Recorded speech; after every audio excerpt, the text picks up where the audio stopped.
Granny's, Abner. I believe that's our ring. I dog his Lum. I believe you're right. I'll see. Hello, jot'em down store. This is Lum and Abner.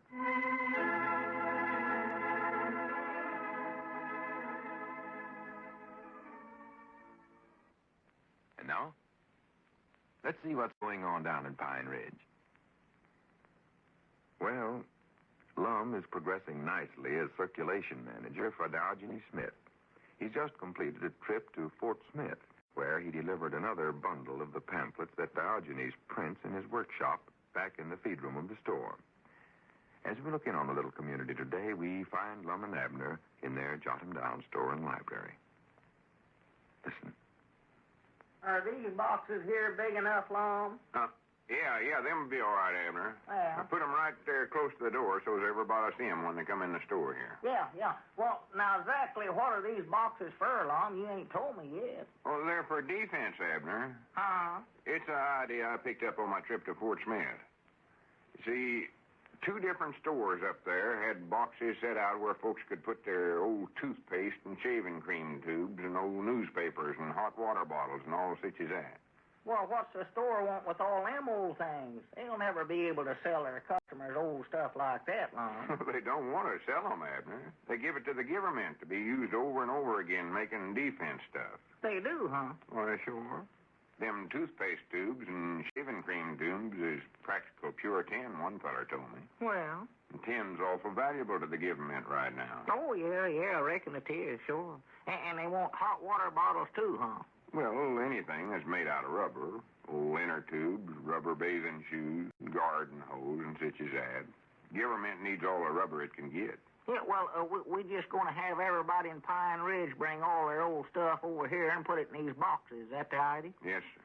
I'll make some signs and put them on there so those folks will know where they're for. Yeah. Put on there in big letters, victory boxes.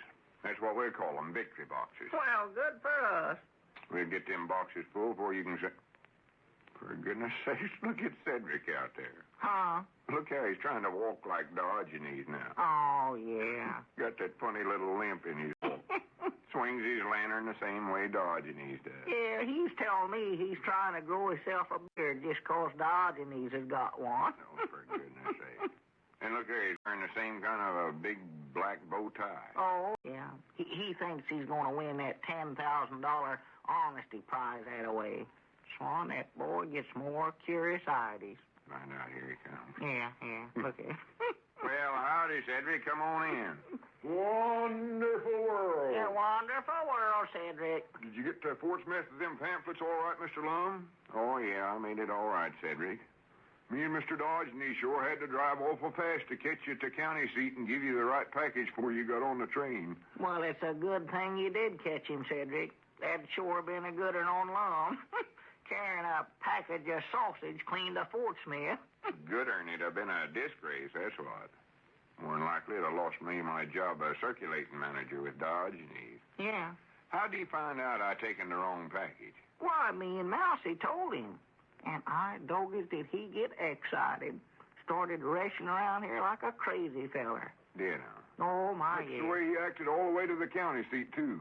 Made me drive my car so fast I thought we was going to get wrecked. Boy. Well, he sure takes a heap of interest in his work, I'll say that for him. What, was he mad at you, Lum, for running off without the pamphlets? I don't know. He seems so glad he caught me in time that he never said nothing else. Never, huh? I reckon he was sort of put out about it. Oh, I imagine he was, too, the way he acted. I ain't saw him since I got back. I stopped by the store here when I got in last night, but he weren't in his workshop. No, he was over at our place. He come over there for supper last night. He did? Oh, yeah, me and him had quite a long talk there together. So what's these here boxes for? Oh, them's our victory boxes, Cedric. Supposed to put all your old toothpaste tubes and old newspapers and stuff like that in there. Yeah, we're collecting that for the government for defense, Cedric. Wished I could collect some stuff. Well, wait a minute. That gives me an idea, Cedric. Mousy's out there just cleaning up the delivery truck. Why don't you and him get in the truck and go around and do some collecting? Yeah, that's a good idea. And then Mousy can deliver the groceries later on. Well, what do you want us to collect, though? Well, why don't you concentrate on hot water bottles this trip? Get them all you can. Hot water bottles? Yeah, like you keep your feet warm in bed with. Oh, well, bed warmers, we call them. Well, some people calls them that. Get a lot of them, Cedric. The giverment needs all you can get. I know exactly where to go. We'll be back in about 5 minutes. Well, it'll take you longer than that, but get all you can now. Yes, Mom. Wonderful world. Wonderful world, Cedric. Hey, now, that's the kind of workers this country needs right now. Oh, that Cedric, he'll go, yeah. Hope he finds some. Oh, he will. He'll get it. What was that you were saying about having a long talk with Diogenes over at your place? Well, after supper, Elizabeth and little Pearl went over to Sister Simpson's to study up something about first aid for the Red Cross. They're having sort of a class of some kind over there. And so me and Diogenes sat there and talked for quite a spell last night. Talked about what? What did he say? Oh, I don't recollect all of it. We just sort of visited there. To be honest, Lum, I'll tell you this. He's one feller I can't follow much of the time. He gets to talking there, and I jump the track somewhere or other. I can't keep up with what he's saying. Use so many of them big words, you know. He does use some uncommon big words. Oh, I never heard the like of 'em in my life. He did say, though, that he thought you was doing good work as a circulating manager, Lum. He did, huh? Yeah. Well, good for me.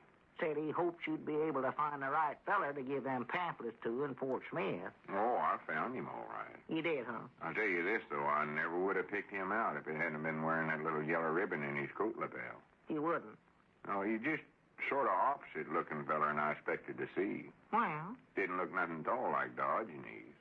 Well, natural, Lum. Ain't no reason for him to look like him. I mean, he looked like a different sort of a feller than Diogenes does. Oh. First glance, he looked sort of like an unfriendly feller. Well?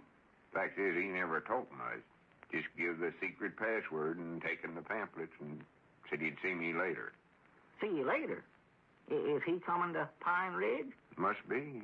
Or maybe I'm going to be sent to Fort Smith again. I don't know. I think the whole truth was that he's in a big hurry. He was, huh? Maybe he had to catch a train or something. Yeah, more likely. But I knowed he was really a good man. Otherwise, he wouldn't be spending his time spreading the message of honesty and generosity for Diogenes. Oh, no, that shows right there what kind of feller he is. Yeah. Shows you can't never tell about folks, neither. Can't tell how fat a rooster is by looking at him in the face. No, you never can. A rooster? Yeah. What else did Diogenes say? Well, was that fella carrying a rooster around with him in Fort Smith? Of course not. Well, where did it come from, then? Where'd what come from? That rooster you was looking in the face. Oh, for goodness sakes, Abner. Was he lost, just run around by himself? That's awful dangerous in a big city like that for a rooster to be walking down the street by himself. Abner, there wasn't no rooster there, even. Well, how could you look at it if it weren't there? All I said was you couldn't tell how fat a rooster is by looking at him in the face. Oh, well, of course not. Natural, you can't do that. Have to look at his legs and feel his back and lift him sort of. I know all that, Abner. That was just an old lettered saying of mine. Now forget it. Yeah. What else did Diogenes say to you? Why, Diogenes. Oh, yeah. You know, Lum, he's a peculiar sort of feller, you know it? What do you mean, peculiar? Well, I just asking him. I doggos, wait a minute, I know the best way to do that. Best way to do what? Why, just get some scales and weigh him, then you can tell how fat a rooster is. One, to goodness, Abner. Funny you never thought of that yourself, you know what? Yeah, I'm just stupid, that's why I reckon. Well... Now that we got that settled, what do you mean that Diogenes is peculiar? Oh, well, we just sitting there in front of the fireplace and sort of rocking, and just to be polite, I asked him where he come from and all, you know, and he said he come from everywhere. Everywhere? Yeah, from the dew of the green fields yonder, and from the smoke of the factories in the cities, and, he named off a bunch of other silly places there. Well, them's symbolical things, Abner. You wouldn't understand them. Do you understand them? What else did he say? Well, I asked him where he's born, and he said it weren't important where a feller's born. It's what he's doing for the future was the only thing that mattered. Mm-hmm. And he went into some more of them big words, and I couldn't follow him. I'll say one thing for him, old Lum. He sure got a heap of book learning, you know it? Oh, yeah. He's an educated feller, you can tell. Oh, my, yes. More than likely went clean through the high school and college both. Wouldn't doubt it a bit. And he's traveled around a lot, too. Been to foreign countries, even. He has? Oh, yeah. I didn't catch all of it, but he brung up about living in Austria someplace, and in Germany, and, I don't know how many other places. I do know. He sure gets himself around awful. Oh, he has traveled, that feller. Yeah, doing all that traveling's more than likely where he picked up some of that learning he's got. Yeah. Did he say what business he's in whenever he lived in them foreign places? No, but I reckon he's in the pamphlet business then, too, 'cause he mentioned something about working in a printing shop as a boy and doing engraving work or something like that. Now he Wonderful world, feller. Don't sneak up that away, Randy. Cedric. You scare a feller half to death. You ain't back already, are you, Cedric? Yes, Mom. Got a big load of them, too. Well, Where do you want us to put them? In them victory boxes? yeah, just bring them on in. How many did you get, Cedric? Got a whole truckload. Huh? Just look out there and see them. Well, good for you. Wait a minute. What you got in that truck, Cedric? That looks like a load of rocks. Yes, Mom. That's what it is. Well, we never told you to get rocks. We said hot water bottles. Yes, Mom, I know, but that's what we always use at home. Just heat up them rocks and stick them in bed, and they'll work just as good as a hot water bottle. Wonderful world.